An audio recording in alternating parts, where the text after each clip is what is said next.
buenos días, muy buenas tardes. Hola, hola, buenas tardes. Muy buenas tardes.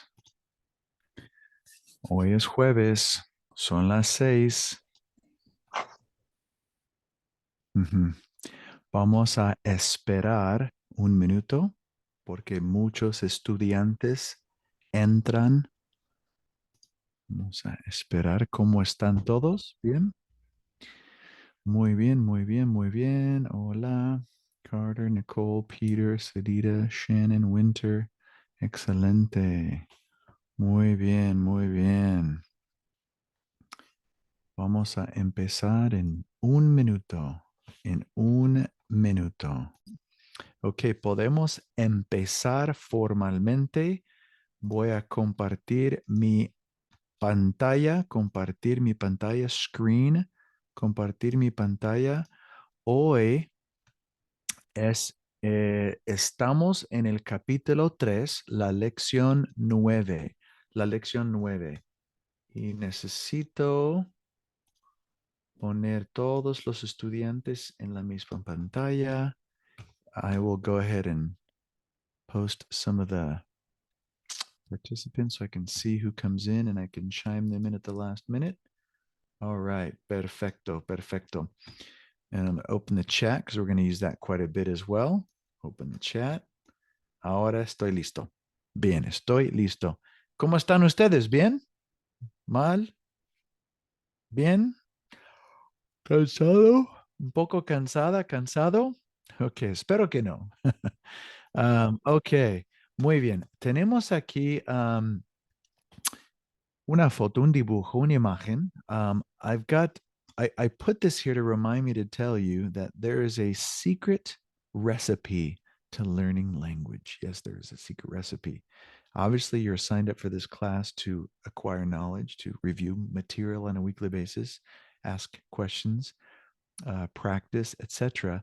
But aside from this class, with the materials I give you and the stuff that you can find on your own through the internet and YouTube and short stories and anything you find, it is crucial that you try to incorporate a little bit of time each day into reading, listening, so you can listen. You can read while you listen, so an audiobook and follow along in the book, or you can do those two things separately. Write as much as you can, pick 5 or 6 words that you want to learn, and then start using them in context. And then, of course, speak to a classmate, maybe exchange numbers or find a friend that speaks Spanish and practice with them. If you can do those things consistently daily, it's magical how exponentially you grow. It seems difficult at the beginning, especially at this level, but you grow immensely if you're consistent. It's like running a marathon. If I get out and run a mile every month, I'm not going to be ready for that marathon. But if I run 2 miles, then 3 miles, and then in 3 weeks I'm running 10 miles, it's amazing how much improvement we have because of that consistency. Okay, muy bien. Vamos a seguir, chicos. Um, all of the materials housed in Connect in Canvas. Connect is the homework. Canvas is where I post all the modules. We already know that. ¿Cómo estás hoy? En el chat, por favor. ¿Cómo estás? ¿Cómo estás? Yo estoy bien. Yo estoy bien. Estoy un poco cansado. Tengo mucho trabajo, pero estoy bien. Go ahead and type in how you feel today. ¿Cómo estás hoy? Estoy enfermo, estoy ocupado, estoy feliz, estoy bien, estoy mal. Let's go ahead and see some answers in the chat. ¿Cómo estás hoy? ¿Cómo estás? Bien, bien, bien. ¿Cómo estás? Ok, estoy muy ocupada pero cansada. Ok, sí, yo también estoy un poco cansado, un poco cansado. Ok, estoy muy cansada, estoy bien, pero estoy cansada. Todos nosotros estamos cansados. Yo estoy cansado, Peter está cansado, Carter no está cansado. Excelente. Um, pero dormí muy poco. Wow, you're using the past tense. That's pretty advanced, Carter. Excelente.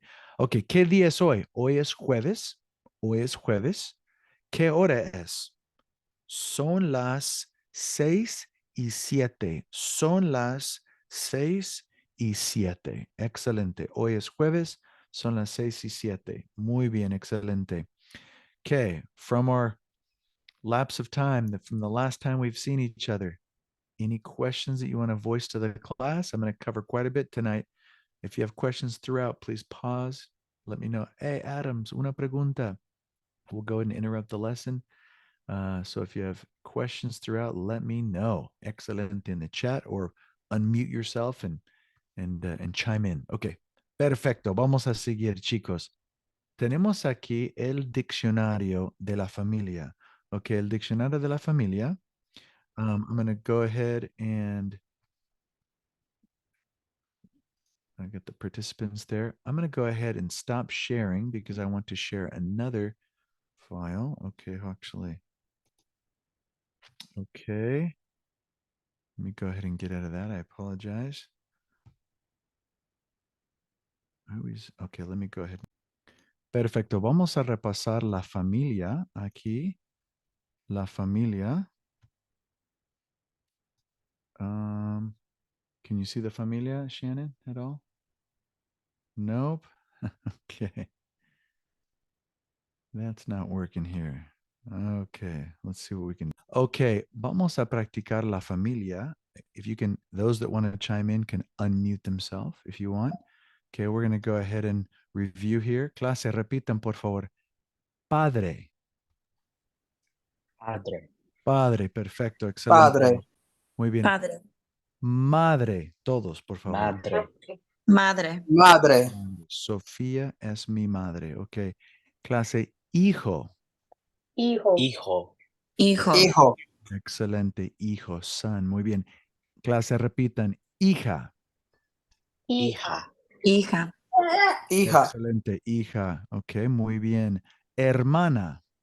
Hermano. Perfecto. Hermana. Hermana. Bianca es mi hermana. Excelente. Siguiente, vamos con el siguiente. Clase, repitan, por favor. Hermano. Hermano. Hermano. Muy bien, clase, excelente. Primo. Primo. Perfecto. Cousin, muy bien, excelente. Prima. Prima. Primo. Perfecto, gracias. Tío. Tío. Tío. Uncle, excelente, muy bien. Tía. Tía. Tía. Aunt, excelente, muy bien. Abuelo. Abuelo. Abuelo. Abuelo. Perfecto, grandfather. Abuela. Abuela. Abuela. Abuela. Muy bien, excelente. Nieto. Nieto. Nieto. Muy Nieto. bien. Nieto, grandson, excelente. Muy bien. Sobrino. Sobrino. Sobrino. Excelente, sobrino. Sobrino es nephew, ¿verdad? Excelente. Suegro. Suegro. Suegro. Suegro, excelente. Father-in-law, muy bien. Cuñado. Cuñado. Cuñado. Cuñado, muy bien. Brother-in-law, excelente. Yerno. Yerno. Yerno. Excelente. Son-in-law. Nuera. Nuera. Daughter-in-law. Excelente. Muy bien. Muy bien. Vamos a volver. I'm going to go ahead and put you all back on mute. Excelente. Muy bien. Thank you for that. Vamos a volver a la lección del día de hoy y seguir con la familia. Aquí tengo la familia entera. Tenemos Eduardo y Nancy, son los abuelos. Sergio y Natalia son los padres. Tenemos Armando, él es soltero. Él no tiene esposa. Liliana es la esposa de Leonardo. Tenemos aquí 1, 2, 3, 4 hijos de Eduardo y Nancy. Eduardo y Nancy también tienen nietos. Ellos tienen 5 nietos. Camila Antonella, 2 nietas y Julia, otra nieta, 3 nietas. Tenemos Martín y Adrián, son gemelos, they're twins, son gemelos, los nietos de Eduardo y Nancy. Tenemos la familia entera. Excelente. Last week we left off on the weather. We just started scratching the surface. So I want to review this, practice it. There's a paragraph I want to have you guys read with me, and then we'll continue with some more good stuff. Today we're conjugating verbs. Okay, muy bien. ¿Qué tiempo hace? Hay 4 estaciones en California. Hay 4 estaciones en California. Primera estación, el invierno. La segunda estación, el otoño. La tercera estación, la primavera. La cuarta estación, el verano. Tenemos aquí la temperatura. ¿Qué tiempo hace? Por ejemplo, ¿qué tiempo hace en Montana en el invierno? Es invierno y hace mucho frío, hace mucho frío, mucho frío, hace mucho frío. Frío es cold, hace frío. Hace fresco, cool outside. Es primavera, hace fresco.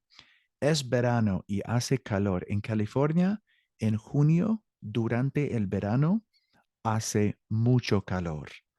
Um, es otoño, octubre, por ejemplo, hace viento, mucho viento, hace mal tiempo, llueve, frío, viento, hace mal tiempo, bad weather, hace mal tiempo, hace sol, sunny, hace sol o hace buen tiempo, it's great weather. Tenemos está nublado, it's cloudy, está nublado. Then 2 last verbs, llueve, nieva. So we need to analyze which ones uses hace, it makes cold, it makes hot, it makes windy, it makes cool, versus the 3 ones that I like to say go rogue. They go rogue at the bottom. Está nublado, it's cloudy. Está nublado. The opposite of cloudy would be it's clear skies. That word is despejado. And I use the same structure. Está despejado. Está nublado. Llueve, it's raining. We're literally saying rains. Llueve, and that's all you have to say. Llueve mucho hoy. It rains a lot today. Llueve todos los días. It rains every day. Nieva, just have to use the verb. Nieva mucho in Montana. It snows a lot in Montana, etc., etc. Okay, yo quiero practicar un poco. Yo quiero practicar un poco. Now, I'm going to go ahead and cancel out of this quickly. I'm going to go ahead and briefly cancel out of this. I'm going to pull up another lesson here, el tiempo. Now, this right here is going to be the slide that I'm going to send to you. And you can kind of see me doing this live right here. I'm going to go ahead and grab a copy of that. I'm going to share this with you because this is what you're going to use during your breakout session. And I'll share this in the link. So I'm copying the link, but I want to go back to the lesson and explain how to do this. So let's go ahead and jump right back in. We're going to get in breakout rooms, and I'm going to model this for you. I'm going to show you A-B partner conversation. So I'm going to put you in groups of 4, and sometimes there's a student that can't participate for whatever reason, whether it's technology, their computer, their monitor can't come on, or something's wrong with their microphone, or they just don't want to. I'm going to put you in groups of 4, and I want hopefully all of you to do this, but it requires 2 people. So if there's 2 others there, you can observe this and then switch off and on, switch to another person. So A-B partner conversation, but in groups of 4. So we can have random people do this. And we can go around the circle. You start, and then the next person can go, then the next person can go. Here's how it works. You've got La Ciudad, a bunch of really beautiful cities throughout the Americas. You've got temperatura, the maximum and the minimum temperature. And then you've got febrero, which is February, agosto. Notice how the temperature is in Celsius, centigrados, because outside of the United States, many countries use Celsius. But I have on the right comparison of Fahrenheit versus Celsius to show what's hot and what's cold. So hace mucho frío, 15 grados menos. So 15 grados bajo cero. Bajo cero is below 0. 15 centígrados. If I want to be specific, it's Celsius. 15 centígrados bajo cero. Of course, compared to Fahrenheit, it's around 0 or 3 degrees Fahrenheit. Okay? So how do we do this? An example. ¿Cuál es, we're using that as the sentence frame. ¿Cuál es la temperatura? And this is where you need to plug in your word. ¿Cuál es la temperatura mínima? Now we can say mínima or máxima, two options. Mínima or máxima, and then you pick the city. Here we have Bariloche, Bariloche, Argentina, en agosto. So that says, what is the minimum temperature in Bariloche in agosto? Now you have to look down here where it says Bariloche, look for the minimum temperature. It looks like it's in agosto, so that 1 degree below zero. So they say, la temperatura mínima en Bariloche, I want you to repeat that, en agosto es de 1 grado centígrado bajo cero. Now that's very detailed. I'm going to show you a simple version of this, just so you don't have to say de 1 grado centígrado bajo cero. I'm going to simplify it a little bit for you, but that's what your answer is. So, entonces, ¿qué tiempo hace en Bariloche en agosto? Now, they're not asking you what the minimum or maximum degrees is. You're saying, what is the temperature like? Is it cold? Is it hot? So you're now going to answer hace frío, because I would think that 1 degree Celsius is definitely on the colder side. We can see right here, it's about what, 27 degrees, 20, no, 32 degrees. There you go. It's 1 below. So yeah, about 30 degrees. Okay, perfecto. Here's how we simplify it. An example. ¿Cuál es la temperatura máxima en Asunción en febrero? So that question pretty much stays there. ¿Cuál es la temperatura máxima? And I threw out temperatura máxima. You could have gone mínima. So I'm looking at that and I said febrero. You can choose whatever you want. You have the max or minimum and then whatever month. The freedom of choosing. Random, right? Temperatura máxima en Asunción en febrero. Now I got to look and go, okay, well, let me see here. Máxima febrero looks like it's 34 degrees. So I'm going to respond and say, la temperatura máxima es 34 centígrados. See, I simplified it. The max temperature is 34 degrees in Celsius, but I can just say 34 centígrados. And we're good. Now, I'm going to follow up. Entonces, I don't have the word entonces, but I simplified it.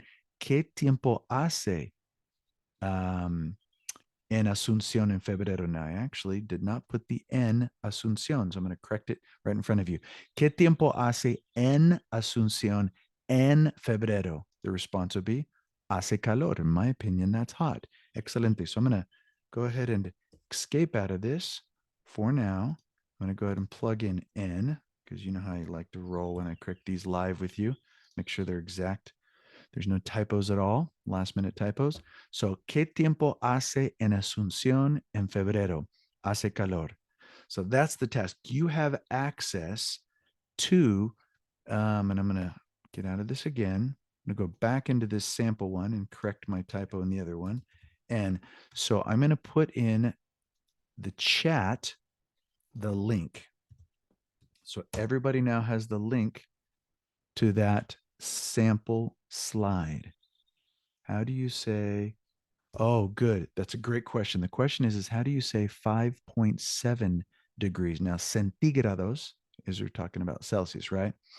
So in Spanish, 5.7 would actually be, I'm going to write and type it out for you. 5,7. And the reason why I say 5,7 is because when we're talking with numbers, dollars, degrees, the period is the comma and the comma is the period. So you'd say 5,7. 5,7. That's how you would say that. That's a great question because technically it's this 5,7. So la temperatura máxima es 5,7 centígrados. Now, if it's below zero, you obviously can use the expression that they have there to help you, which is bajo cero, below zero, bajo cero, minus, bajo cero. Okay?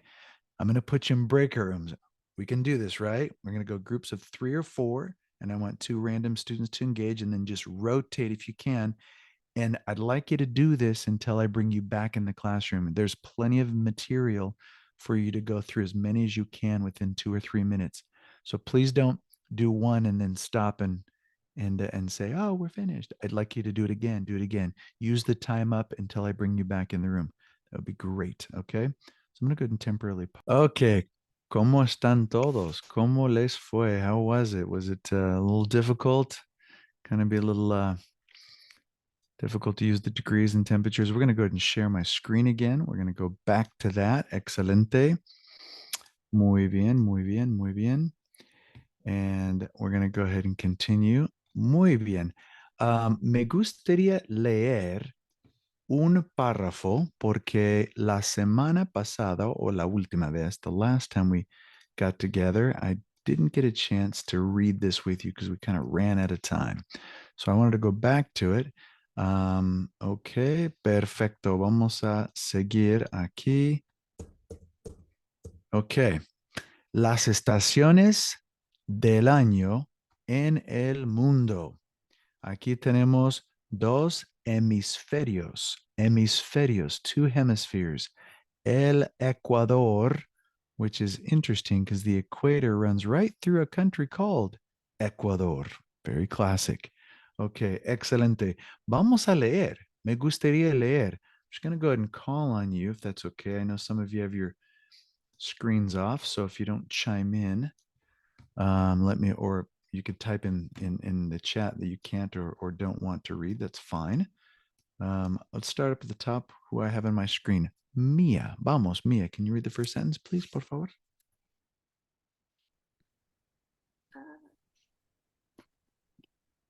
El planeta se divide en dos hemisferios. Uh-huh.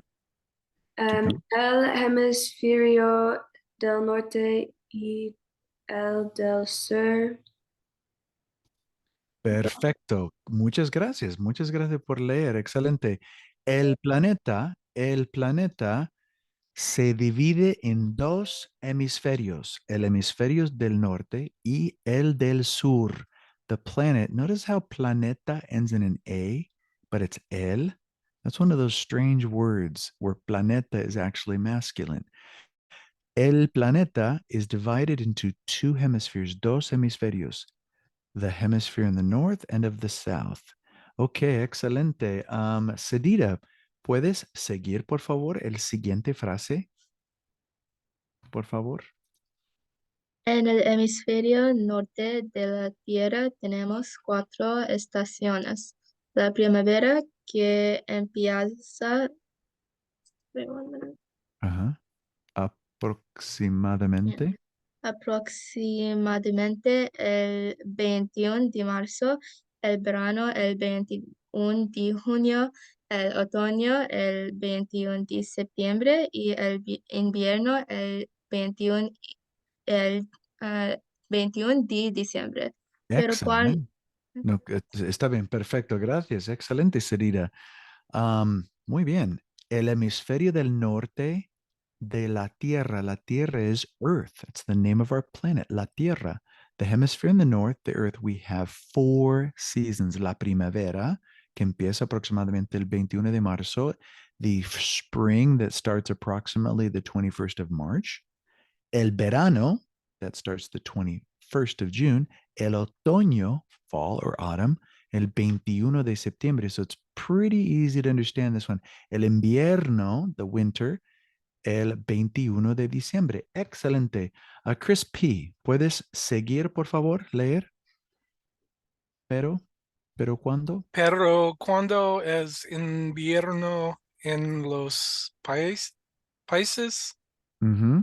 del hemisferio norte como Estados Unidos y Canadá, pues, pues hace mucho calor en Argentina y Uruguay porque es verano. Perfecto, excelente. Pero cuando es invierno, excelente, cuando es invierno, when it's the winter,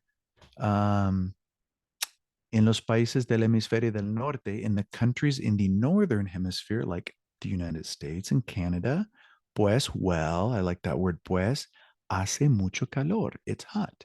Hace mucho calor. In Argentina and Uruguay. So while it is cold in our neck of the woods, it's hot in the southern hemisphere and vice versa, back and forth. I think that's why a lot of people train for the Olympics and they ski in the northern hemisphere during December and January and ski in the southern hemisphere during our months of summer, June and July. So if you go to southern Chile, it'll be very cold during Christmas, our Christmas. Okay, perfecto. Okay, let's have somebody else read. Andres Rico, are you available to read? Maybe we can continue where Chris left off. ¿Cuándo es otoño? Yeah. ¿Cuándo es otoño en los Estados Unidos? Las hojas de los árboles son de muchos colores, anaranjado, rojo y amarillo, y empiezan las clases. Muy En bien. el hemisferio sur, los argentinos y los uruguayos disfrutan del clima agradable de la primavera. Okay, excelente, excelente. Muy bien, gracias. Cuando, in between people reading, I'm going to go ahead and just double check the mute just so our mics are turned off in case we have some background noise. Cuando es otoño, when it's the autumn or fall in the United States, the leaves of the trees, las hojas de los árboles, son de muchos colores, are of many colors. Anaranjado, we know what that is, orange, rojo, red, amarillo, yellow, y empiezan las clases, and classes start. Okay, traditional schedule, right? In the fall, we start our new semester. En el hemisferio sur, the southern hemisphere, los argentinos y los uruguayos, the Argentinians and the people from Uruguay, disfrutan del clima. I like that word, disfrutar. They enjoy the pleasant climate or weather. Disfrutan del clima agradable de la primavera, of the spring. Muy bien, excelente. Okay, can I have Shannon continue, por favor? En contraste, en los países ecuatoriales y tropicales hay dos estaciones, la estación de las lluvias y la estación seca. Ah, that's so true. Excelente. If you've traveled to Central America, you know. In contrast to our four seasons, los países ecuatoriales y tropicales, equatorial and tropical, there are two seasons, estación de las lluvias, rainy season, y la estación seca, the dry season. En lugares como Costa Rica, Panama, Colombia, Ecuador, la temperatura varía. The temperature varies a little, un poco, muy poco. Y el clima tropical mantiene una temperatura uniforme la mayor parte del año. It has a climate, a tropical climate that's maintained a uniform temperature through the majority of the year. So if you've traveled to Guatemala, Costa Rica, Panama, you know that it's pretty much hot all year round and it just rains at random points. Right now, they are in the dry season in Costa Rica, for example. Okay, let's keep going. Excelente, muy bien, Shannon. Gracias. Vamos a pedir a Carter G. En muchos países. I'm going to have you read two sentences because the first one's fairly short. Remind me where we are? Oh, I want to clarify something. Somebody in the chat asked if seca was one word or two. Yeah, it should have had a dash. That's not se and then ka. It should be one word.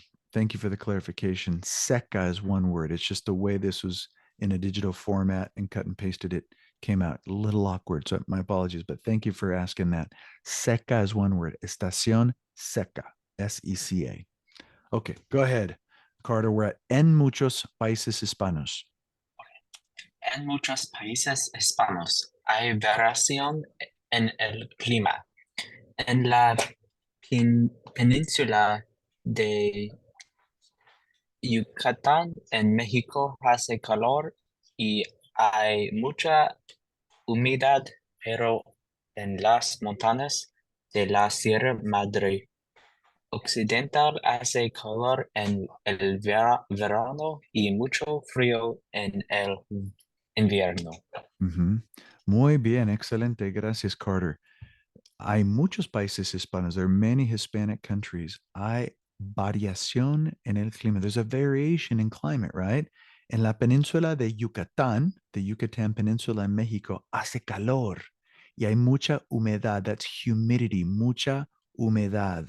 Pero en las montañas de la Sierra Madre Occidental, now we get into the mountainous regions, we've got hace calor en el verano. It's hot in the summer, hace calor en el verano y mucho frío en el invierno. So drastic temperature changes in the summer. It's very hot, cold in the winter, right?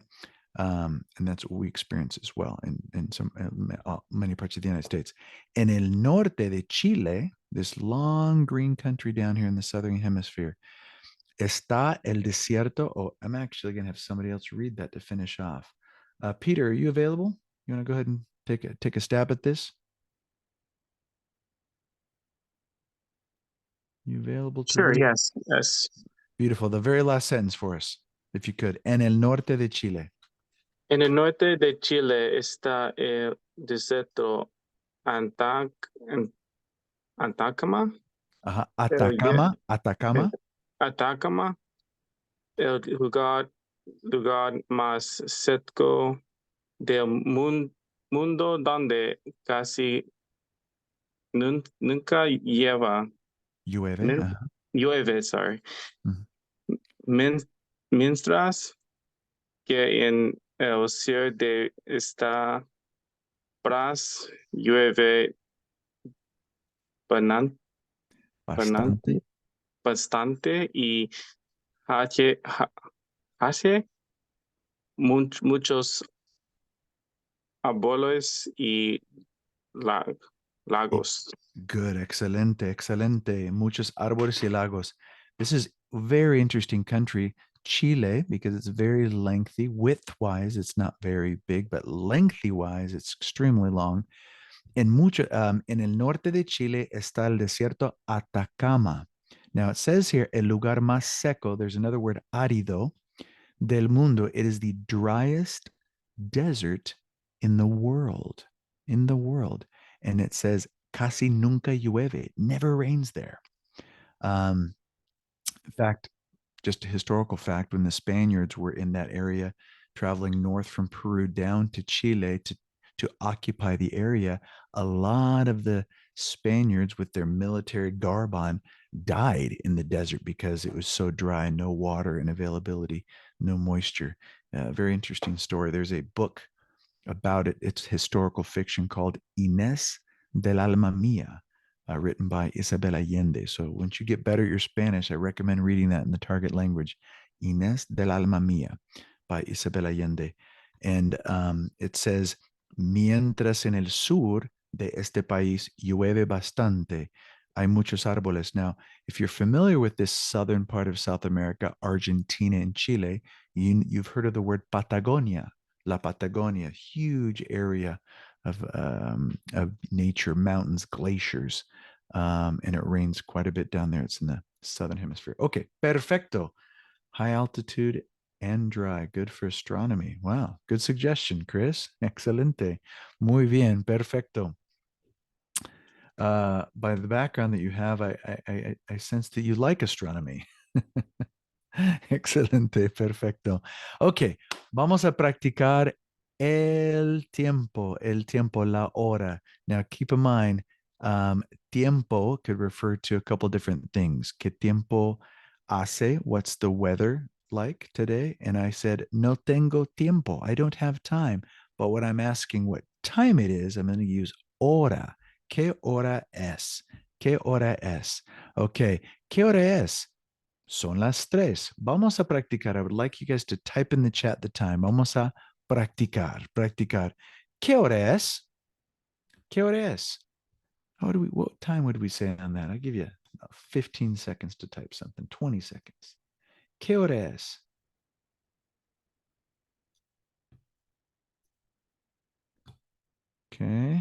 Okay. ¿Qué hora es? They're waiting for them. Okay.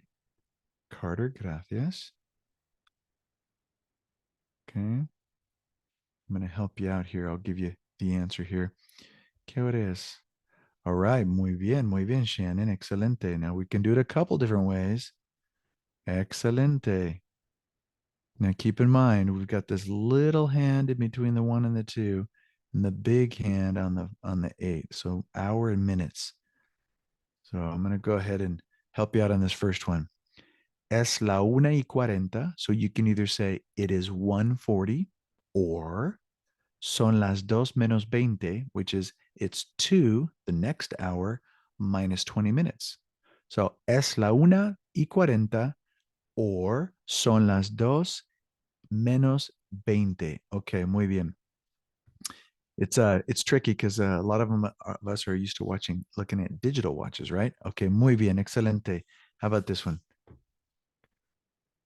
Oh, okay. If you are having a hard time seeing the window, some of you have, you can move the chat around.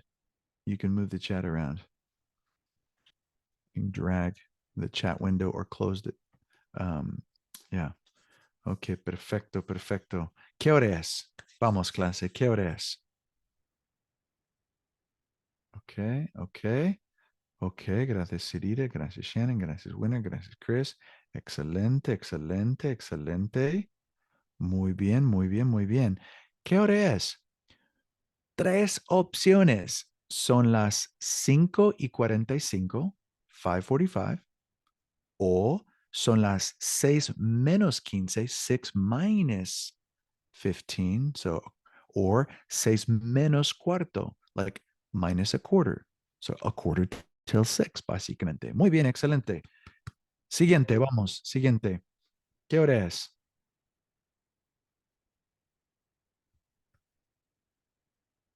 ¿Qué hora es? Okay. All right, excelente.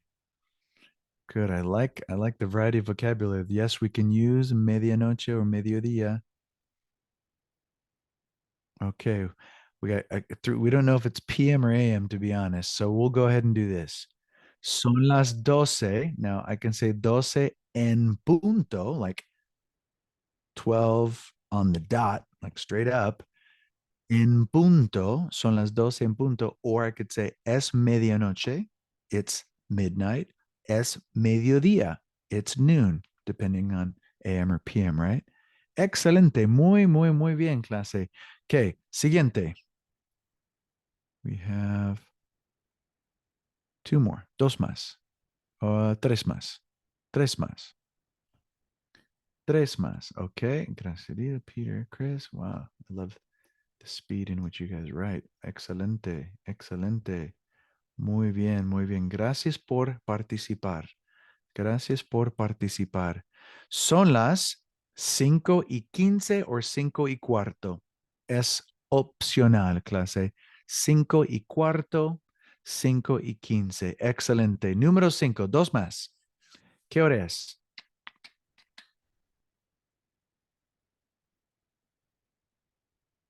Hay una posibilidad.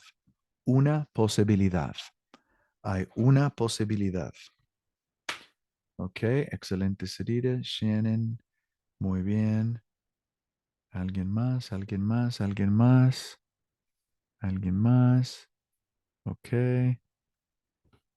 Ok, gracias, Peter. Gracias, Carter. Ok, perfecto.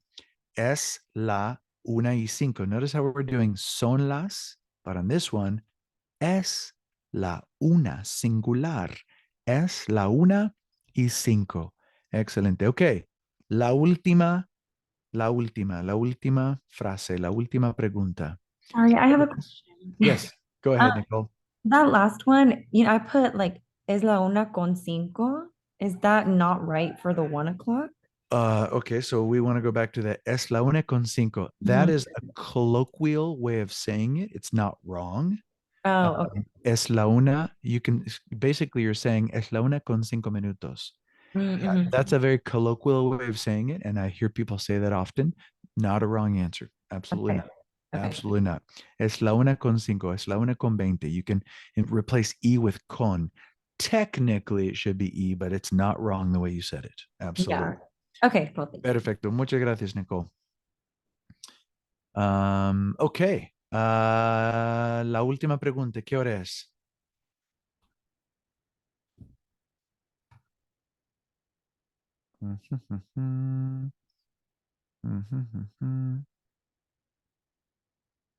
Esperando, esperando. Ok. Ok. Muy bien. Sarita, Chris, Nicole Winter. Ok. Perfecto, perfecto. Ok, muy bien. Muy buena práctica con números. We're practicing our numbers on this one. That's great. Son las 11:20. Or son las 11:20 minutos, Nicole. Perfecto. Muy bien, muy bien. ¿Algunas preguntas? No. Yo quiero, ok, repasar la ropa, pero rápido. No tenemos que repetir. No vamos a repetir, no hay problema. Tenemos muchas cosas, muchas prendas de ropa. Tenemos un abrigo, una chaqueta, un abrigo. Un abrigo es a bigger jacket. Un abrigo, una chaqueta, una blusa. There's a reason why I'm going through these fairly quickly. Una blusa, calcetines, socks, calcetines, una camisa, excelente, una camisa, una camiseta, una falda, which I know I'm stopping on the falda, or let's stop on the gorra.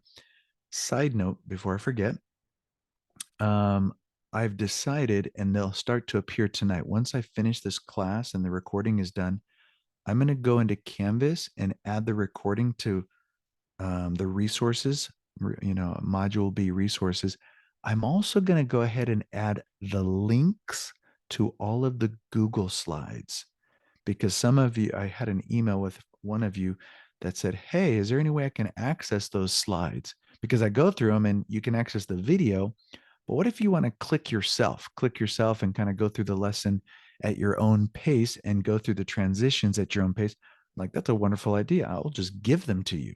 So I'm going to go ahead and share these links in another section within Module B. You'll see that appear tonight, of the lessons from our very first lesson all the way to this lesson. So you'll have access to these lesson slides. So this vocabulary list, for example, you can roll through this to practice. Chaqueta, blusa, calcetines, camisa, and you can just go through it yourself. Click, click, click. Especially in some of the activities we do together, you can pause and see if you can fill in the blank before hitting the arrow to go to the next slide. It's a really good review. So I'll provide those for you. I'm okay with doing that. Camiseta, excelente. Falda, gorra, muy bien. Jeans, pantalones cortos, sudadera, a sweatshirt, a crew neck, or excuse me, a non-hooded versus a hoodie sweatshirt. Excelente. Suéter, a sweater. Traje de baño. Now, keep in mind, you can say certain vocabulary differently in different countries. An example would be traje de baño. I know that in Guatemala, they use the word calzoneta.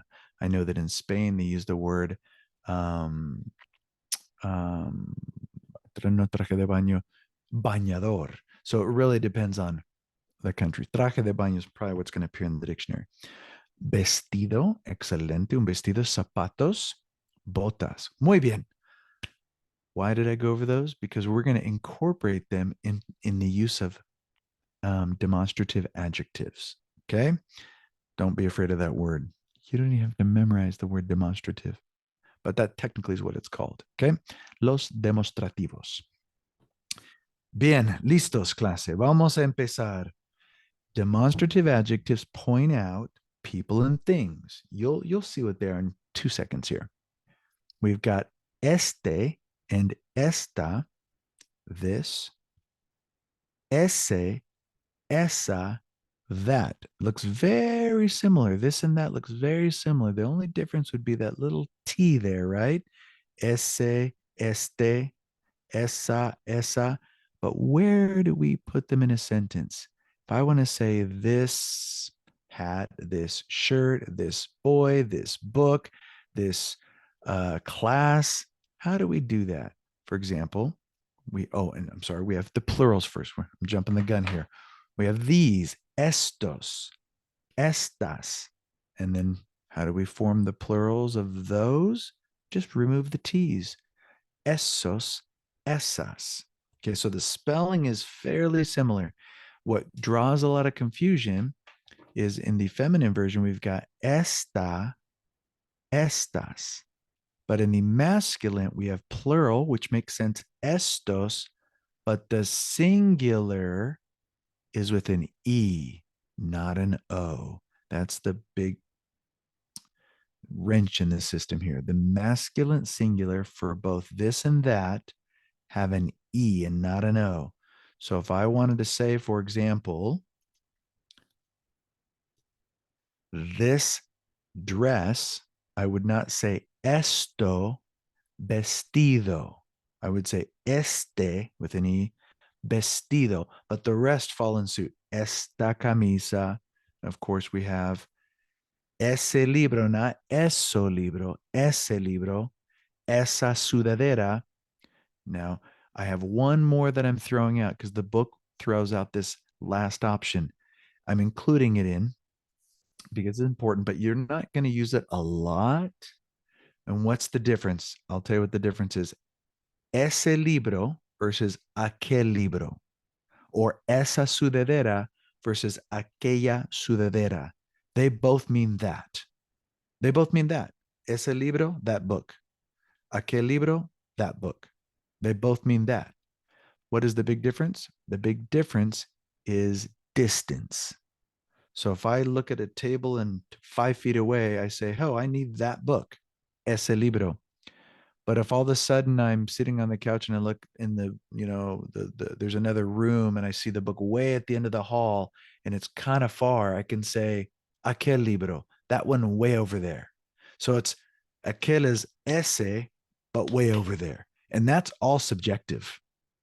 Some people could say ese libro, referring to the one way over there. And maybe you're standing in Yosemite and you see a mountaintop way over there and say esa montaña or aquella montaña, that mountain way over there. So it's all relative. It's just about the distance. Ese versus aquel is that one there, that one way over there. That's how it is. Okay. All right. Muy bien. Excelente. So demonstrative adjectives fall in place. It's an adjective, gender number, gender number. So estos vestidos, estas camisas, it's all gender number. Esos libros, esas sudaderas, and of course we have aquellos libros, aquellas, those way over there. All right. The ones you're probably going to use often is just esos and esas. Perfecto, excelente. Okay, here's a little trick. This and these both have T's. That and those don't. Doesn't quite rhyme, but still you can remember it that way. That, this and these, este, esta, estos, estas, este, esta, estos, estas, have T's.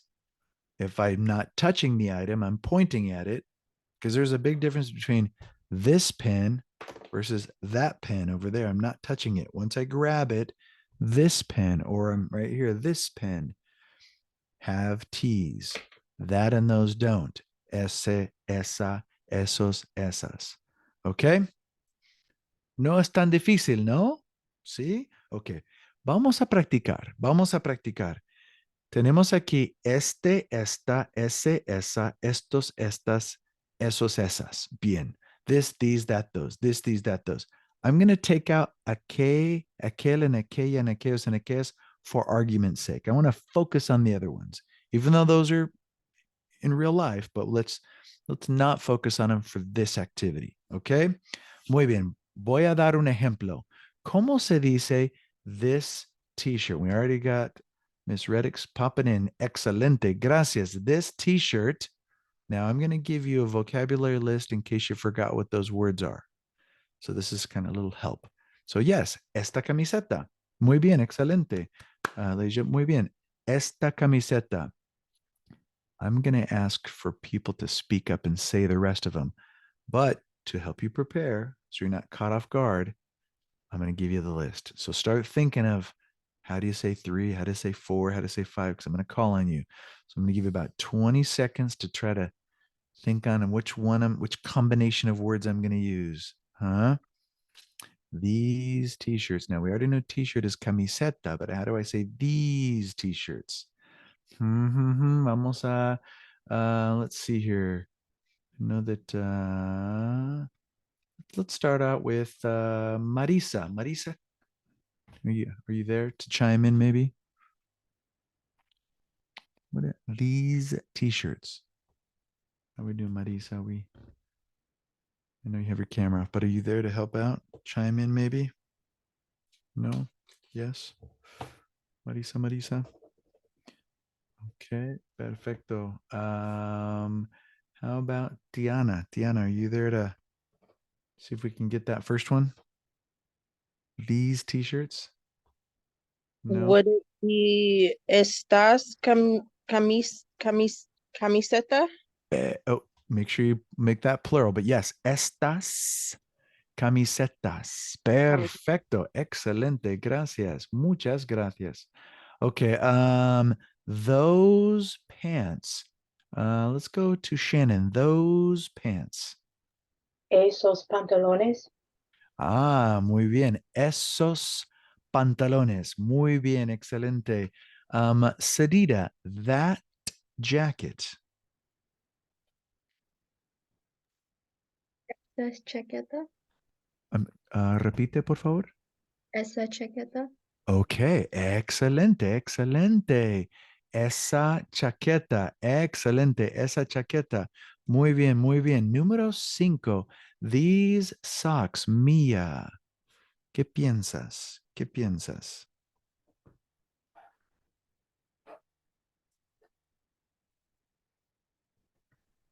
¿Qué piensas, Mia? Estos. I forgot what socks were. We got second to the last one. Yeah, that's what I Calcetín. thought. Calcitenes. Muy bien, excelente. Estos calcetines. Estos calcetines. Yeah, the list I have them in a random orders to try to have you think a little bit. But yes, that is correct. Estos calcetines. Muy bien. Número 6. Let's go to Chris P.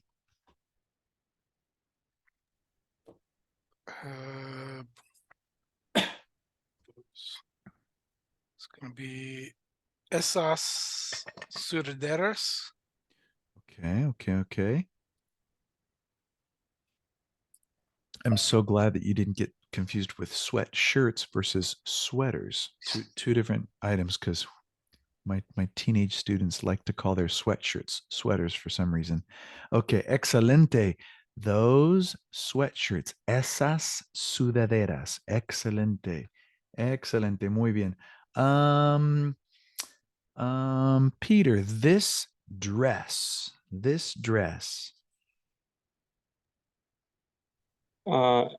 Esta, no, yeah, it is esta. Esta chaqueta, no, is it vestidos? Oh, it is vestido. So what would be this then if it's It'd vestido? be este vestidos. But este Singular. vestido. Perfecto, Peter. Excelente. Este vestido. Muy bien, muy bien. Y Nicole, número 8.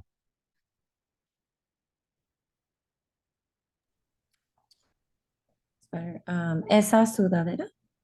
Muy bien, muy bien. No, we're gonna sweater is gonna be sudadera is a sweatshirt. What I used to go to the gym. What about what my grandma knitted me? How do I say that? It's I'll give you a clue here. It's the only one. Suéter. Ese suéter. Perfecto. Ese suéter. Excelente. Ese suéter. Perfecto. Muy bien. Gender number. Esta camiseta. Estas camisetas. Excelente. Ok. Tengo una pregunta. Una pregunta. ¿Cuál es la diferencia con esta? Esta. In fact, I'm going to throw that out there. Can anybody chime in on what I'm asking here? Anybody want to volunteer? What's going on this one? What is going on? What is that difference? It's both ESTA. I'm confused. Chris, oh, I'm sorry. Who was? Sorry, Nicole. Nicole, go ahead. Go ahead, Nicole. I think where it says ella está en la escuela, you're saying she's somewhere, like she's doing something. And then me gusta esta, you're saying I like this. Like So two totally different words. Yeah, absolutely. One is a demonstrative adjective, and one is that verb, estar, how we feel, where we are, always use estar. The difference is the accent mark. Now, if we take off that accent mark, it's now esta. You see how my voice raises on that first syllable? Esta camisa. Esta camisa versus está. It's sometimes our ear can't hear our voice shift up and down. But let me read the first sentence. Ella está en la escuela. Me gusta esta camisa. Now I'm going to change intonation. I'm going to flip the words in each sentence to show you how odd it sounds if my intonation is different. Okay, I'm going to show you that right now. Ella está en la escuela. Sounds weird, right? Ella está en la escuela versus me gusta esta camisa. Me gusta esta camisa. So to me, that sounds quirky. So let me repeat the correct way. Ella está en la escuela. Me gusta esta camisa. What is the difference between saying esta and este? The difference, I'm going to go back. First of all, let me point these words out right here. I'm going to answer your question with this right here. Este libro and esta chica. The big difference is simply gender. Libro is masculine, el libro, versus chica is la chica. So I can't change, just like I can't say la libro, I can't say esta libro. I can't say el chica, I can't say este chica. So it's the same word, este, esta, but it's gender specific. That's all that is. Hopefully I answer that question. Excelente, perfecto. Me encantan las preguntas. Me gustan las preguntas. I like questions. Excelente, muy bien. All right, todo claro. So I just didn't want to, when you see the verb estar and you see it with an accent mark, I didn't want you to get confused between esta camisa, the demonstrative adjective. Okay, muy bien, perfecto, perfecto. Here we have a great summary, un resumen for your viewing pleasure. Este libro, esta chica, estos libros, estas chicas. And I like how they say aquí, acá, here. Allí, there. Allá, over there, or way over there, I'd like to say. Okay, because you could still say ese libro over there. But aquel libro is like, man, I got to go all the way down the hall, all the way down to your room, the one way over there. Okay, muy bien, excelente. Bien, let's change pages. Vamos a pasar página. Okay, we're going to get to something that I love to get into. I love this. This is the foundation of all Spanish speaking. Once you've mastered what I'm going to tell you, you are going to be able to start creating beautiful sentences. Okay, first of all, our pronouns have to be solid though. Yo, tú, usted, él, ella, nosotros, vosotros, ustedes, ellos, ellas. Yo, I, tú, you, usted, you. So tú and usted both mean you. One is informal, one is formal. They're in different categories there because of the conjugations. We'll talk about that in just a second. Él, ella, he and she. Then we've got nosotros, we, vosotros, you guys, which is also ustedes. Those two mean it's the exact same thing, but we focus more on ustedes because that's here in California. For informal and formal, you guys. Vosotros is only used in Spain, but it's nice to know it. Ellos, ellas, they. Let's not get confused between ellos and ustedes. Ustedes is you guys. I'm talking to you. I'm talking to you. You both. You guys. Ellos is I'm talking to them. I'm talking about them. I can't talk to ellos. I'm talking to ustedes. I'm talking about ellos. Okay. Muy bien. You've seen verb conjugations with our irregular verbs, how we feel, where we are, always use estar. Hey, ¿de dónde eres? Where are you from? Yo soy de California. I am from California. Or, hola, ¿cómo estás? How are you? Estoy bien. Muy bien. We are in Las Vegas. Estamos en Las Vegas. You are nice. Tú eres muy simpático. So we've seen a variety of what's called verb conjugations. And I like to put it in these like sections because it helps us delineate what they are and why they're there. The column on the left, notice how it's all singular. The column on the right is all plural. So yo would be considered on the top level, first person, singular and plural. The next one down would be second person, you or you guys, singular, plural. Now we have a little asterisk because ustedes and ustedes is also second person, but it's included in the third box because of conjugation purposes. Even though he and she is third person, ellos is third person. Let me go ahead and read a couple questions. Before I continue, I want to make sure I answer all of your questions. And since this lesson is being recorded, I'd like to read your questions.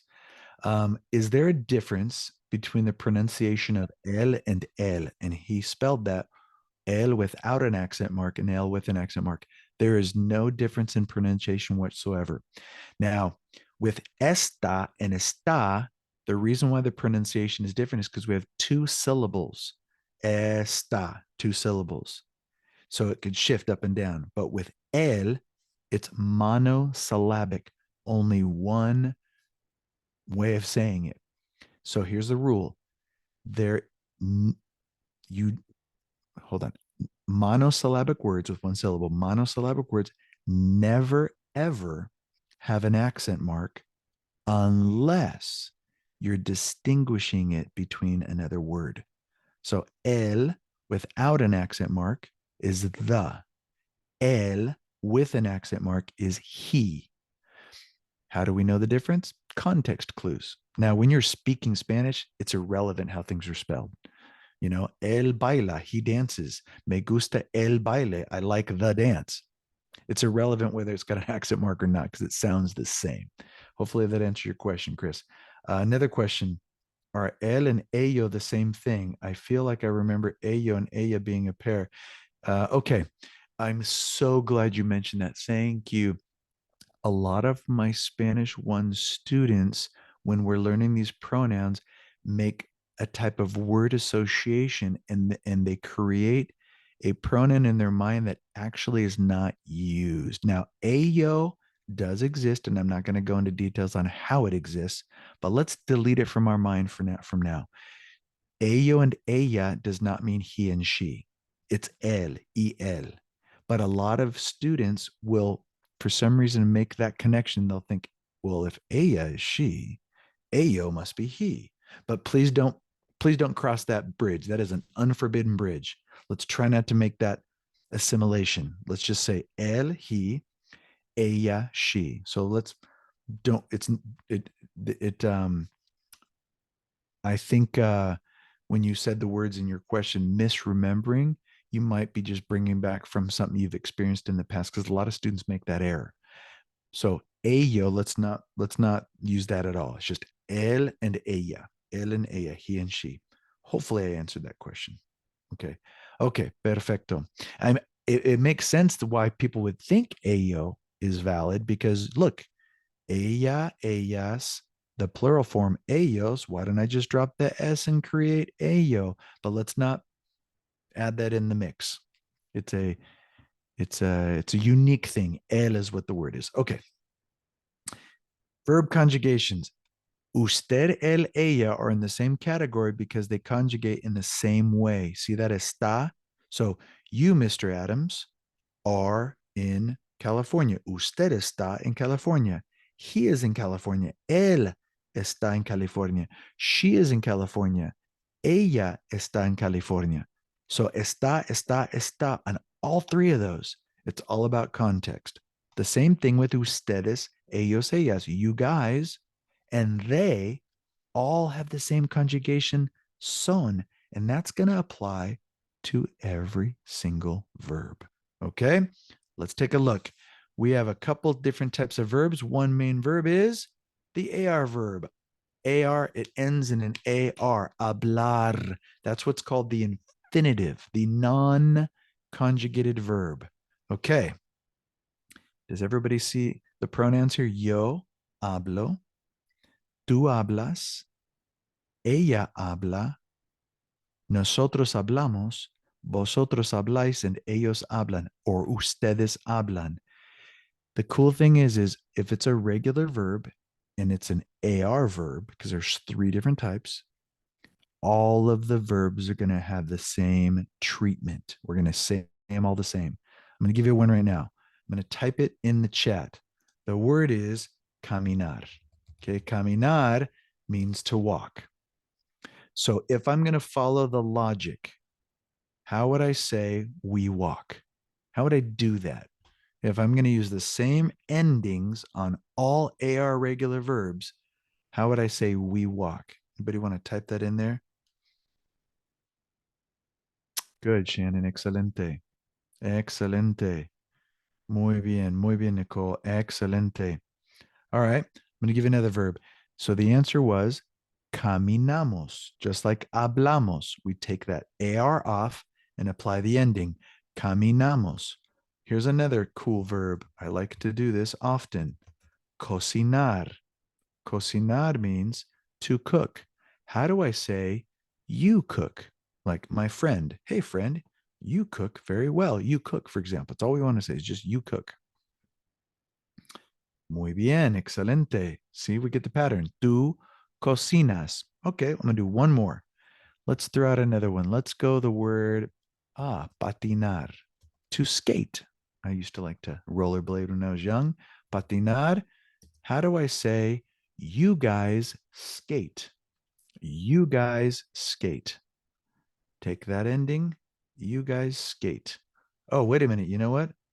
I typed that in. I'm sorry. You guys are so wonderful for typing in the answer. I was typing in those 3 verbs as an individual message to a student. I didn't realize it wasn't going to everybody. I apologize. So if you were lost on that, I'm going to type them all in again. I 100% apologize. Caminar, and then I said cocinar, and then now I'm using patinar. I just noticed that down there that only one student was receiving it. My bad. Okay. So if you're confused, thank you for your patience. So caminar, caminamos, we walk. Cocinar, and I think I said you cook, cocinas, tú cocinas, or it's with a friend, so tú cocinas. How do I say you guys skate? The word patinar. You guys skate.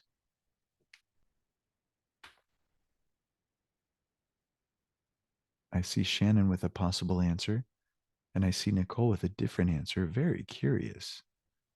Actually, I see Shannon with another answer. You're right on both sides of the fence. Okay. So it could either be patinais or patinan. Patinais or patinan. Now, if we were living in Spain, quite natural to hear patinais. But we're living in California, so it's probably going to be patinan 99.9% of the time. So patinan. Ustedes, informal and formal. Ustedes patinan. All right. So question. ¿Qué haces en clase? Can you try to answer this question with the verb hablar? ¿Qué haces en clase? Somebody type in an answer. ¿Qué haces en clase?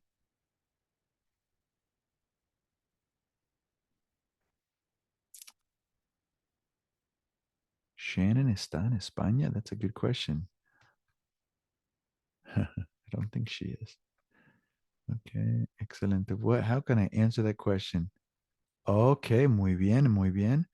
I like the enthusiasm there, Chris, but I'm asking just you directly, one person. ¿Qué haces tú? What do you do? Not what do you guys do? Okay. And I love your answer, Nicole, but try to use the verb hablar and let's make it a complete sentence. You can use estudiar, but what do you do? Not what are you doing? So let's stay away from the present participle, estudiando. What do you do? Oh, wow. Carter is throwing in some reflexive reciprocal. Wow, that's not until next year. Nos hablamos is we speak to each other. Wow, that's some high grammar there.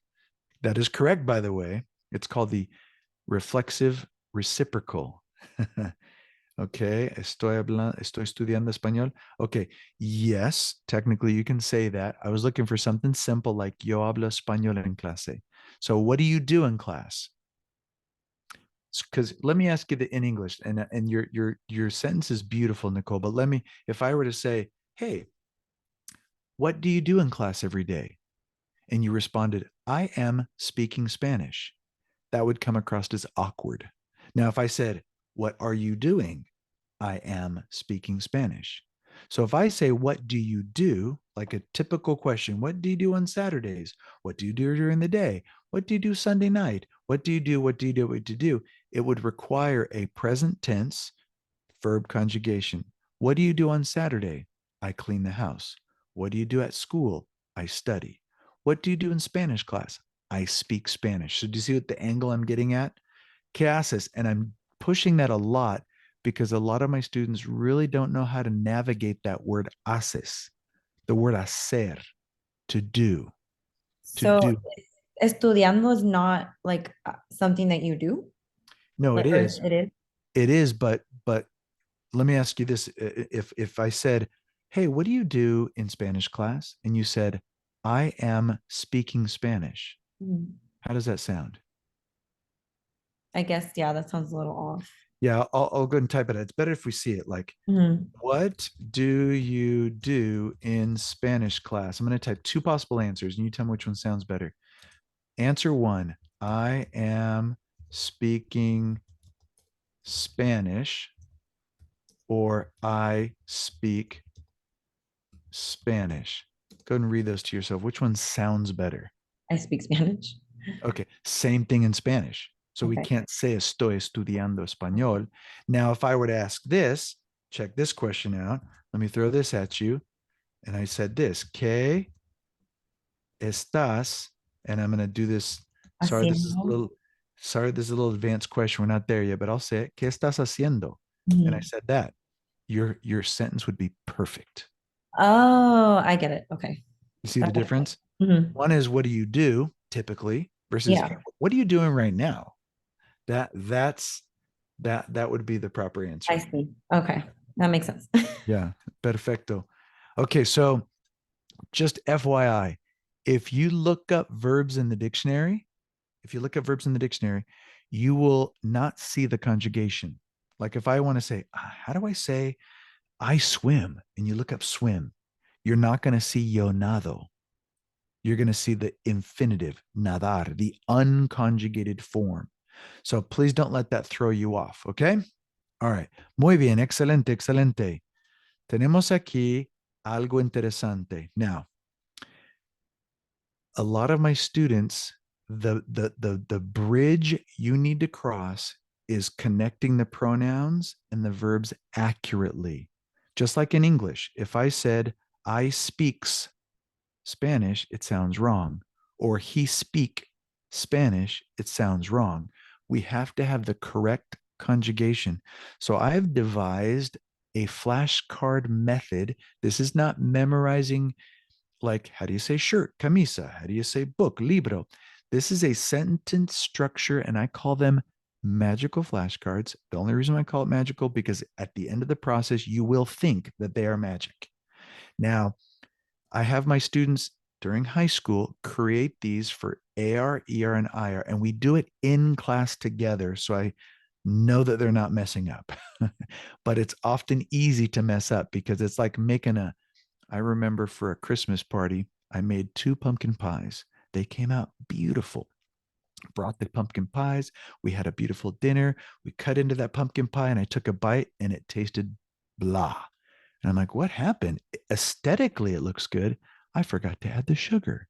So it did not have the sweet taste it needed to.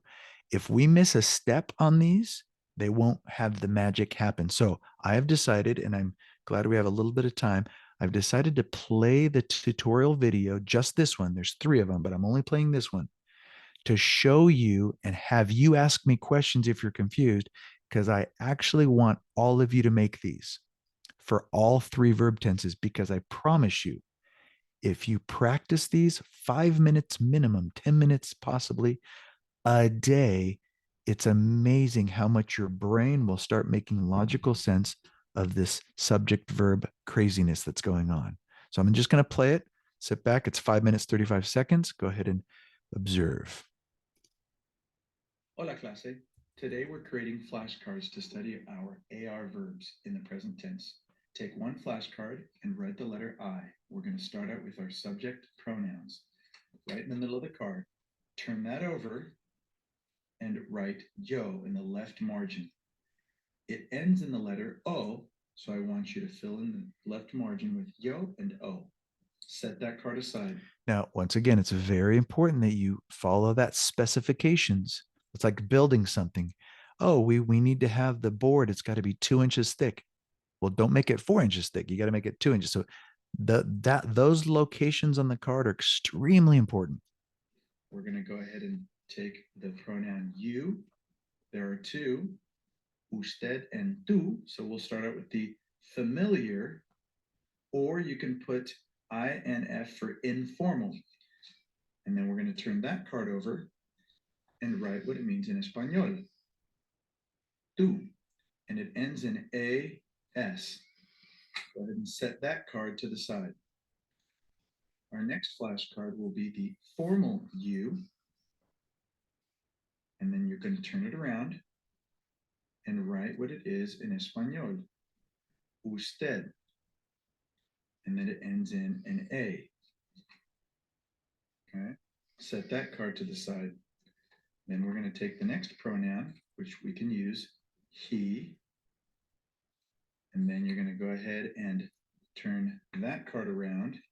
And in Español, él. Don't forget your accent mark on these. And it ends in an A. By the way, you can pause the video at any time to keep up. Okay. Now we're going to go ahead and do our next pronoun. It's going to be she. We're going to go ahead and turn that around. And on the back side in the left margin, put ella. And then it ends in the letter A as well. Please go ahead and set that card aside. Next, we're going to do our plural forms. We have singular plural, which is we. In Spanish, on the back side, we're going to write nosotros. Now, for ladies, you can say nosotras. We'll keep it at nosotros for now. It ends in A-M-O-S. Okay. Now we're going to take our next pronoun, which is you guys, you all. For argument's sake, I'm going to put you all. Now there are 2 of them, vosotros and ustedes. We're going to write the familiar form first, or the informal form, which is primarily used in Spain. And that's going to be on the back side, vosotros. And it ends in A-I-S. Don't forget your accent mark over the A. Okay. And then we're going to go ahead and take the next pronoun, which is you all or you guys. I put this time you guys, just to break it up and have a difference, but it still means you all. And then we're going to put formal. And on the back side, we're going to write ustedes. And that verb ends in, or that conjugation ends in an. Okay. We're going to do our last 2 pronouns. They happen to be they. Now we're going to clarify. We're referring to all girls. So we clarify all girls. And that is ellas. It's very important that we get the placement right on the pronoun and the verb ending. Okay. And the very last one, we're going to go ahead and use they again. Right in the middle of the card there. Don't need to write anything. Turn that over. Ellos. And it ends in an A-N. Now that we have all of our pronouns established, we'll set those to the side and do two verbs. Let's go ahead and do the verb speak or to. Now I'm doing two verbs, but you can technically do as many AR regular verbs as you want. I'm going to give you a list of 6 of them to do as practice. To speak. We're going to write the word speak. This is very important right here. And we're going to put an optional S, because if I say he speaks, we say use an S. So we'll have that as an option. We're going to turn that over, and the placement is very important. The verb is hablar. We're going to only write the root, right in the little off center on the bottom, and then over here finish it. So we have the entire word hablar. But it's broken up into two. Now, I did a couple others as well. I wrote the word sing with an S option on the back side. C-A-N-T-A-R, cantar. And our third verb, we have dance or dances, depending on what you say. And on the back side, the root, bailar, and finish it. So we see the full verb, but it's split up. Now, there are many AR verbs. Feel free to create additional flashcards with the verbs, as many verbs as you like. Then to study them, we merely put them together.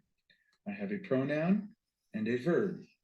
I go ahead and place it over and I say, okay, they dance. So the verb card goes over the pronoun card, but don't cover up the pronoun, obviously. That conjugation is ellos bailan. Hola, clase. Oh, shoot. What happened on that one? Hold, let's go back to it. Let's go ahead and do, hold on. Side.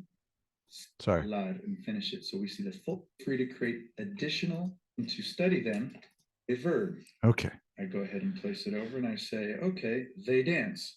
That conjugation is ellos bailan. See, I wanted to pause it there. Sorry to ruin the magic there, but ellos bailan. So the idea is to use any pronoun and any verb, and you'll always get the correct combination. Now I can take another pronoun. Let's go ahead and mix it up and say, you all. Familiar or informal, you all dance. Vosotros bailáis. Okay. I could take another one, which is we. We dance. Okay. I turn that around. Nosotros bailamos. All of the pronouns. Let's choose a different verb. Why not? We sing instead of we dance. Turn it around and it's nosotros cantamos.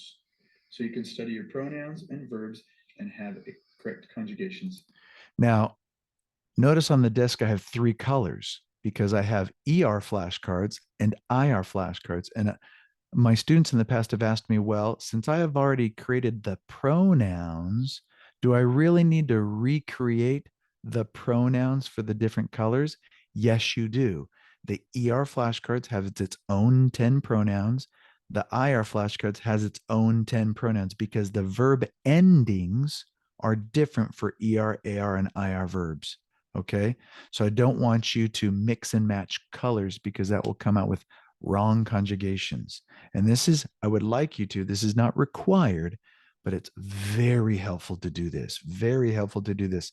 So before I show you a couple links on how you can access all of these cool flashcards, vamos a practicar, hablar. Radamés dice, Eloy, las dos chicas rubias blanca alemán, ¿verdad? Alemán es German, the language of German. A ver, si ustedes pueden escribir la respuesta en el chat, por favor, escriben, por favor, en el chat.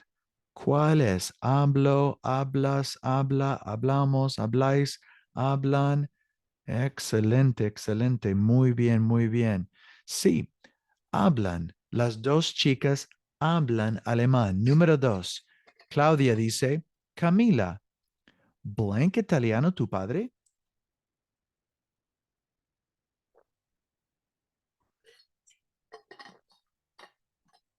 Ooh, Sadida did not fall in the trap. Nicole did not fall in the trap. The fact that it says tu padre, a lot of us thought we needed to say hablas, but it's saying your father. Hey, Camila, does your father speak Italian? So the word is habla. Does your father speak it? Not you. Do you speak Italian? No. Parla italiano tuo padre? If you were to speak Italian.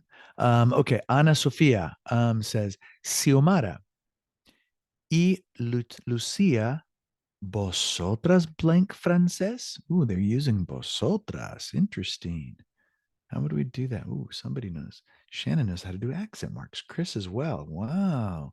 It's very cool you have that ability on the keyboard. Yes, excelente, habláis. Now, we know that in California, you're probably going to hear this. Ustedes hablan francés. I wanted to give you that second option because unless you go to Spain, you probably won't use vosotros in your day-to-day life. Okay, muy bien. Sebastián dice, Juan Fernando, tú, now you got tú blank chino y español. Okay, excelente, Mia. Excelente, Peter. Muy bien, excelente. Carter, Sedita, Andrés, muy bien, muy bien, muy bien, excelente.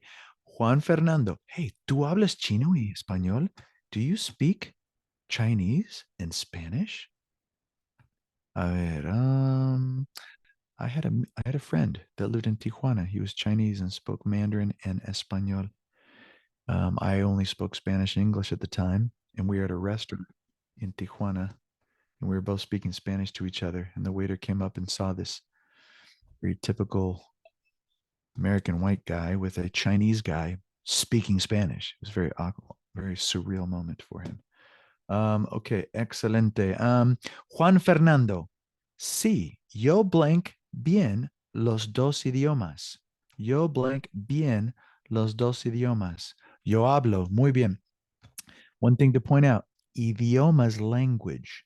Notice how it's masculine, los idiomas, it ends in an AS.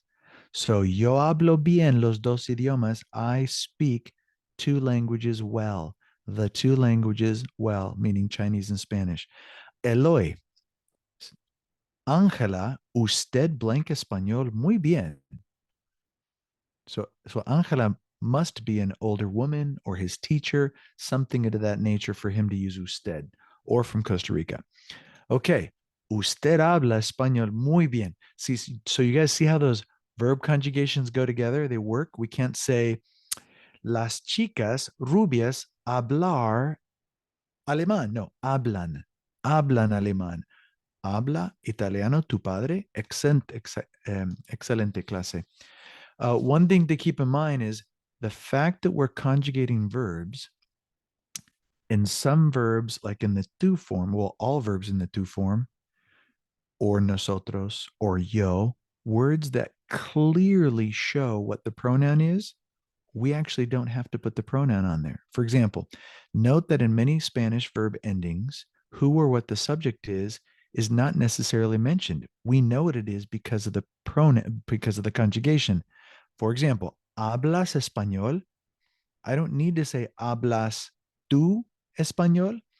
Now, I can say hablas tú español if I have a group of buddies or friends and we're all talking and I say, hey, do you speak Spanish? And four of them look up and go, who are you talking to? Then I could point and say, no, do you speak, hablas tú español? But if I'm one-on-one talking to somebody, there's no need to say tú. Its default knows that I'm talking to that person. Sí, yo hablo inglés también. I don't need to say sí y yo. I can leave out the yo. Sí, hablo inglés también. I think I actually said yo before. Sí, hablo inglés. You don't need the yo. Okay, muy bien, perfecto. Two other verbs, AR verbs, hablar, and then we have ER-IR verbs. Let's take a look at how the endings are. Well, with the yo, all looks the same. Yo hablo, yo como, yo vivo. No difference. Yo is awesome. Put an O at the end. Yo hablo, yo como, yo vivo. Every single verb except if it's irregular. Yo hablo, como, vivo. Now we get a little bit into a difference here with an ER verb. Instead of having ASA, AMOS, AIS, just change it to an E. Comes, come, comemos, coméis, comen. So AR verbs end in A, ER verbs end in E. The IR verbs, little tricky because it looks like an ER verb, with exception to the nosotros and the vosotros. That's the exception. That's why when we create our flashcards, we have to have a separate color for the IR verbs. Now, if they all ended like ER verbs, then we can mix all the pronouns and be fine. But the fact that nosotros and vosotros does not look like an ER ending, we got to do its own flashcard. Vivimos, vivís, not vivemos or vivéis. Do we all see the pattern there? Let me give you a verb. I'm going to type it in. Let's go. A ver, everybody in the meeting. El verbo es escribir. How do I say we write? The word is we write. Escribir. We write. How would I say that? We write letters every day, for example. ¿Cómo se dice we write?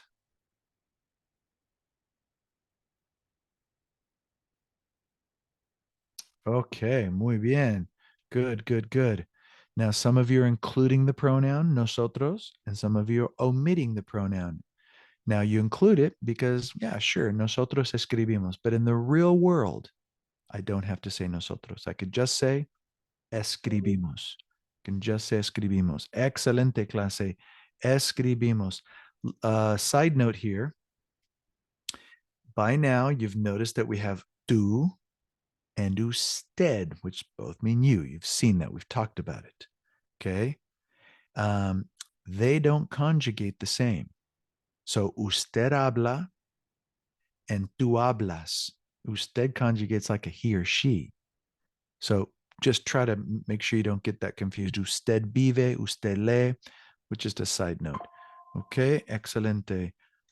I'm going to go ahead and take a look at that next section here. Let's go to the next slide. Muy bien, excelente. So how do you find the videos? Well, first of all, you can go into my lesson plan that I'm going to start posting in Canvas, but go into Canvas into supplemental materials and go to the part that says present tense flashcards, and you'll find them. Boom, boom, boom, all three separate links. Those are the links to be able to watch the tutorial video and create your own beautiful magical flashcards. Okay, perfecto. Now I have a little bit of assistance for you. Some of us go, well, you in your video, you only showed us 3 verbs. I want to add a couple more to the mix to help me memorize a few more verbs. So I have taken the liberty of hand selecting 6 verbs as sample verbs in each type of verb ending. So you have escuchar, cantar, hablar, trabajar, enseñar, bailar. You can use all of those verbs within your flashcards. Follow the same strategy outlined in the video. Comprender, comer, beber, deber, which means should, like I should. And normally I use that, it's an auxiliary verb. I use that with another verb, like I should eat. Yo debo comer. We typically will not use should all by itself. Now you can say, hey, should you eat salad? And your answer is yes, I should. That's fine. See, debo. So in that case, it does stand alone, but most of the time we couple it up with another verb. I still want you to practice the verb though. So you're going to write we should, he should, etc., etc., etc. Okay. Let's see here. Asistir, recibir, compartir, decidir, escribir, vivir. These are all IR verbs. Now, there are so many more AR verbs than any other style of verb. You can find tons of AR verbs.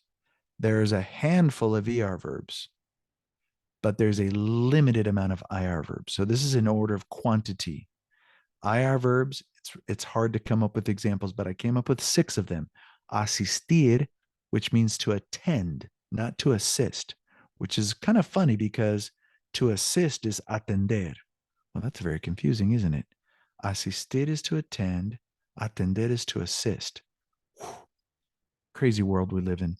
Recibir, compartir, decidir. Okay, so you've got all 6 in each category. So if you have any questions about that, please let me know. Okay? Bien, excelente. I'd like to go to one last. This is a listening component. I want you to now combine these two ideas. Um, we've got, oh no, not come on. I want you to try to point out in the chat. I want you to tell me where the verb is. I'm gonna have you listen to it, and you're gonna go ahead and type in what the verb is that you hear. First of all, pronoun verb versus verb for pronoun. Is it statement versus question? Chris, can you unmute yourself and clarify your question for me? The word order, like ¿Cómo estás usted? Oh, okay. Good. I love that question. Thank you. When you're using the pronoun with the verb, it's always going to be before the verb in most cases in a statement. I dance. Yo bailo. It's always going to follow the verb in a question. Do you dance? Bailas tú? So it'll follow the verb in a question. It'll precede the verb in a statement. Now, some countries, like Puerto Rico, often put the pronoun before the verb in a question. ¿Tú bailas? And that intonation in their voice. ¿Tú bailas? It's not wrong, but usually it comes after the verb. ¿Bailas tú? ¿Bailas tú? Sí, yo bailo. Hopefully that answers your question. Great question, by the way. All right, let's go ahead and listen to this first one. Listen to this first one. Professional voice. Where is the verb? Todos los días, Omar toma café y lee el periódico en el patio. First of all, how many verbs are there? Let's hear it again. Todos los días, Omar toma café y lee el periódico en el patio. Okay. Go ahead and type in the chat the verbs that you spot. I'm going to play it one more time while you're typing it in. Todos los días, Omar toma café y lee el periódico en el patio. Okay. ¿Dónde están los verbos? Good. Excelente, Chris. Excelente, Shannon. Muy bien. Excelente. Muy bien, Andrés. Muy bien, Mia. Okay. Toma y lee. The verb tomar, to drink. Well, drink is beber, but you can also say tomar, to take in. Tomar café and leer el periódico, to drink coffee and to read the newspaper. Every day, Omar drinks coffee and reads the paper on the patio. Excelente. We're learning some new vocab as well. Okay, siguiente. Okay, vamos a escuchar. Por la mañana, los Acosta desayunan juntos. Again. Por la mañana, los Acosta desayunan juntos. ¿Dónde está el verbo? ¿Dónde está el verbo? ¿Cómo se llama? ¿Cómo se llama? Muy bien, excelente. Excelente. La palabra es desayunar. To eat breakfast. In the morning, the Acosta family eat breakfast together. Por la mañana, los Acosta desayunan juntos. Excelente clase. Siguiente.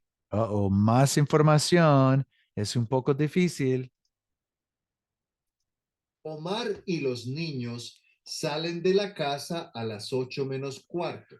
Omar lleva a sus hijos a la escuela y luego él va al trabajo. This is a little tricky. How many verbs do we spot and which ones are they? Omar y los niños salen de la casa a las 8 menos cuarto. Omar lleva a sus hijos a la escuela y luego él va al trabajo. Okay. Ooh, close, Shannon. Okay, excelente, Chris. Excelente. Okay. I'm going to play one more time.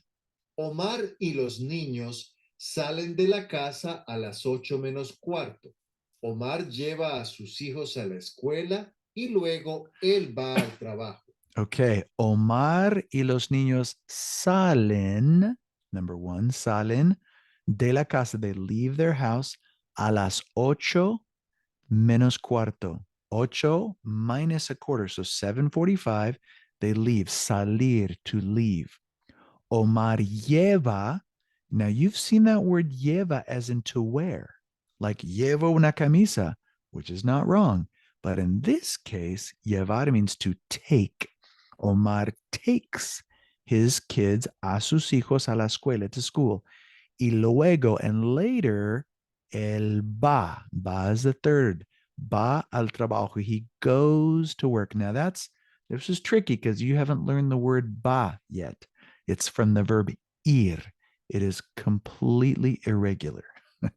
It's like the verb ser. Soy, eres, es. It's completely strange. And I'm going to actually type it.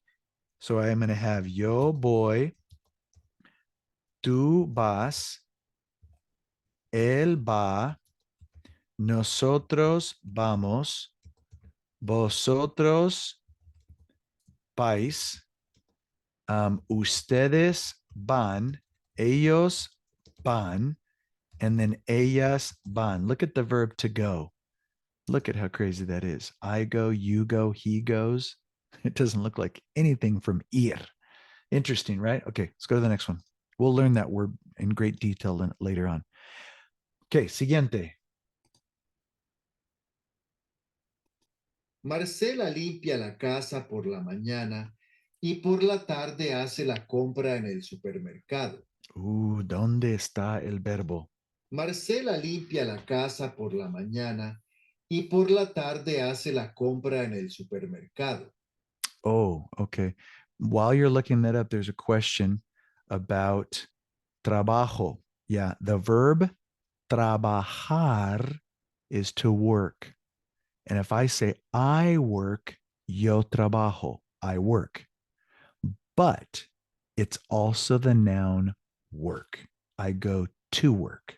So voy al el, which is a combination of a and el together, contraction. Trabajo, voy al trabajo. But yes, so it's a noun in that case. And it's also a verb in the yo form, yo trabajo. Context clues help. Great question. Fabulous question. Okay, excelente. Muy bien. So Marcela limpia, she cleans. Marcela limpia la casa por la mañana y in the morning y por la tarde in the afternoon hace, she does the shopping, hace la compra en el supermercado, at the supermarket. So two verbs. Hace means to do and to make. Here we go. Vamos. Okay, siguiente. Por la tarde, Omar y sus hijos juegan al fútbol en el parque. Okay. Por la tarde, Omar y sus hijos juegan al fútbol en el parque. Perfecto, perfecto, perfecto. Okay, we're going to go through this kind of fairly quickly. I'm already looking at the time here. Por la tarde, Omar. In the afternoon, Omar and his children, sus hijos, juegan. Now, that's another unique word. Jugar is an AR verb, but it's got a stem change to it. It's not jugan, it's juegan, UE. There's a little stem change, and we'll talk about those later. Juegan al fútbol en el parque. Yes, good job. All of you are writing juegan. Excelente. The last one, here we go. Por la noche, Marcela descansa y lee una novela. Por la noche, Marcela descansa y lee una novela. Una vez más. Por la noche, Marcela descansa y lee una novela. Okay, excelente. Muy bien, excelente. Descansa y lea. At night, Marcela descansa. She rests. That's a regular verb, descansar.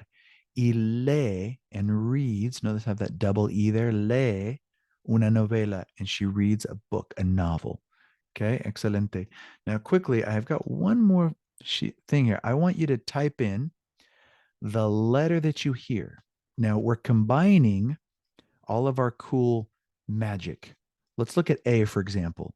Aquellos chicos andan en moto. Andar is to walk, but it's also to ride a motorcycle. Notice how they have aquellos. Those boys way over there. They're far on the other side of the park. Aquellos chicos andan en moto. So I'm trying to have you hear the demonstrative adjectives and look at the conjugation of the verbs. Okay. So all you got to do is type in the letter. What letter are you hearing? I'm going to do it at random. And then we're pretty much done. Esos amigos hacen un picnic debajo de ese árbol. Wow, that was quick. Esos amigos hacen un picnic debajo de ese árbol. Muy bien, letra C. Siguiente. Esos chicos juegan al fútbol. Esos chicos juegan al fútbol. Oh no, there are two E's. Okay. Then somebody, you can go E1 and E2. I'll change that. It's so funny. One second typo of the night. Okay, here we go. The next one. Aquellas personas hacen senderismo. Oh, there's two D's as well. You've got to be kidding me. Okay. Hold on. Let's do this. Because that's just me being a little crazy about this. A, B, C, D, E, F, and then we'll go G. A, B, C, D, E, F, G. You guys are awesome for pointing that out. Thank you so much for putting up with my random typos. Here's the next one. Here we go. Este señor toma una siesta. Good. Excelente. I'm not even going to play that again. Next one. Esa señora lee una novela. Oh, outstanding. You guys are fast. Siguiente. Estos niños andan en bici. Okay, excelente. You guys notice how to say bici? It's like saying a bike instead of bicycle. Estos niños andan en bici. This and these have T's, right? These niños andan en bici. Look at C.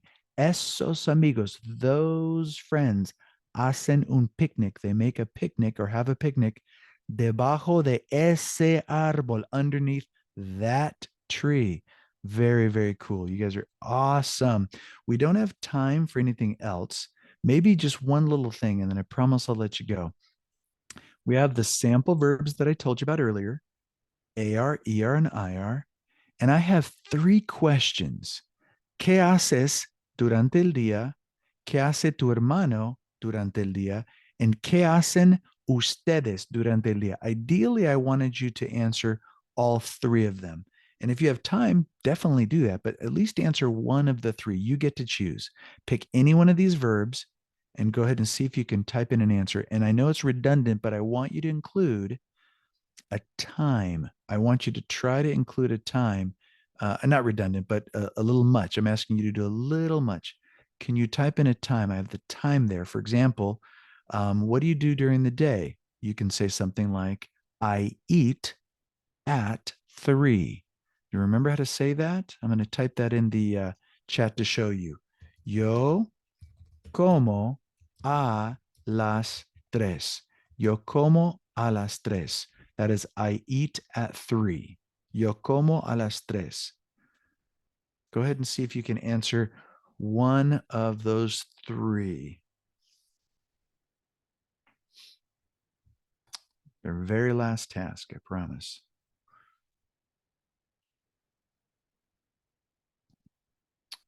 Excelente.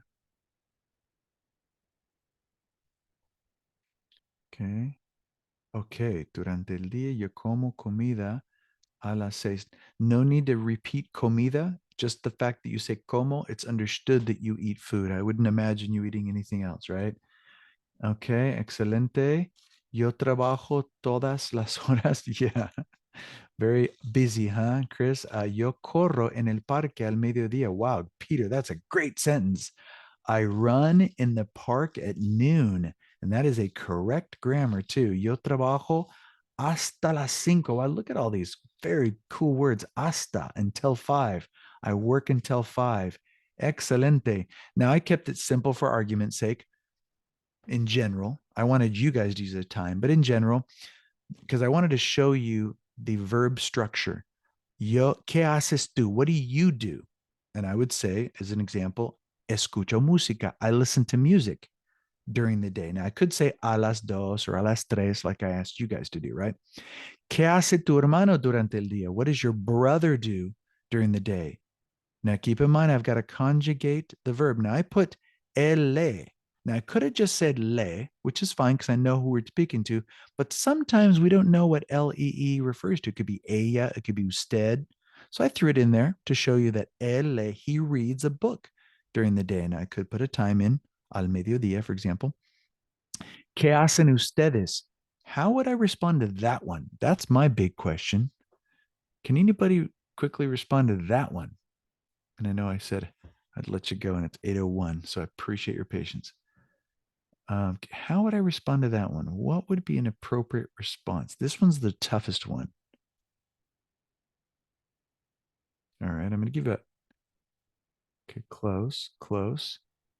First of all, we got to analyze what that question's asking. What do you guys do during the day? So if I'm asking, just think about that in English. Hey, what do you guys do during the day? How would we respond? Or I can even say, you and your brother. How do you respond? What's the pronoun we use? There you go. Good. So now we got to use the we form. Hey, what do you guys do during the day? We write, we read, we eat, we work. I ended up using an IR verb for the fun of it. Escribimos mucho. We write a lot during the day. So I just wanted to show you that back and forth. Okay. All right. Algunas preguntas. You guys have been champs. Preguntas. Remember, read, listen, bunch of podcasts, write every day if you can. Preguntas. If not, technically we are done. You guys have stuck in there quite strong. Muchas gracias por todo. Excelente. Gracias por asistir. Buenas noches. Buenas noches.